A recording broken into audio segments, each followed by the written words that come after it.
एक गांव था, नाम था ढोलकपुर। बड़ा ही शांत और सुंदर गांव था। लोग हमेशा खुशी से झूमते थे क्योंकि उस गांव में रहता था महाराज रायस्टार, जो अपने गांव के लिए एक शेर था जो कभी अपने लोगों के साथ गलत होने नहीं देता था। लेकिन उस गांव में छुपा था एक डरावना राज, एक राज जो सबके दिल में था पर जुबान पे नहीं। गांव के बीच एक सूखा हुआ पेड़ था जिसे लोग कहते थे श्रापित पेड़। ना कोई उसके पास जाता, ना कोई उससे आंख मिलाता। हर पूर्णिमा के अगले दिन उस पेड़ के नीचे एक लाश मिलती थी।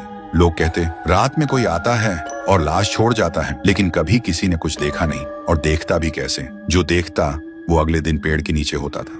एक दिन रायस्टार ने ठान लिया, बस अब और नहीं, इस राज का अंत मैं ही करूंगा, क्योंकि ढोलकपुर का नाम मिट्टी में मिल रहा था। फिर एक पूर्णिमा की रात रायस्टार चुपके से जाकर पेड़ के पास बैठ गया। रात के 2 बजे एक आवाज आई, ठुंग ठुंग ठुंग ठुंग ठुंग ठुंग ठुंग ठुंग ठुंग सहूर। और फिर वो पेड़ भूत में बदल गया। वो भूत कुछ अजीब सा था, एक भयानक शैतानी हंसी वाला चेहरा, आंखें बड़ी बड़ी। वो पेड़ चल के एक घर के गेट को जोर जोर से खटखटाने लगता है। तभी एक आदमी डर के मारे आवाज सुन के बाहर निकलता है। वो भूत अपने लकड़ी जैसे हाथ से एक ऐसा थप्पड़ मारता कि उसकी सांस वहीं थम जाती है और उसी जगह उस लाश को ले जाता है और वापस फिर से पेड़ बन जाता था। देखते ही रायस्टार का दिल कांप जाता है, पर वो कुछ बोलता नहीं।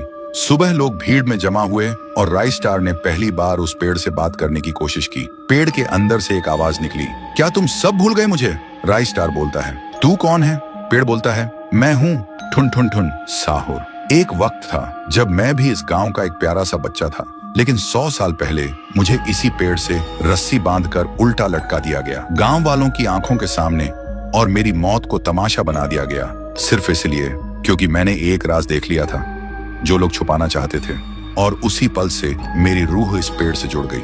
उस दिन से मैं इंसान नहीं, एक सज्जा बन गया, और हर पूर्णिमा में एक राजदार को चुनता हूँ और फिर उसे उसकी खामोशी का हिसाब देता हूँ। रायस्टार बोलता है, लेकिन अब तो वो लोग मर चुके हैं ना जो तेरा कसूरवार थे। अब तू मासूम लोगों को क्यों मार रहा है? पेड़ कुछ देर चुप रहता है, फिर बोलता है, ठीक है, बस एक बार मुझे याद करो, एक दिया जला दो, फिर मैं कभी किसी को नहीं मारूंगा। फिर रात में सब लोग आते हैं, एक एक दिया जलाते हैं, और तभी पेड़ अपने आप से आग पकड़ लेता है और आखिर में मुक्ति मिलती ठुन ठुन ठुन साहुर को।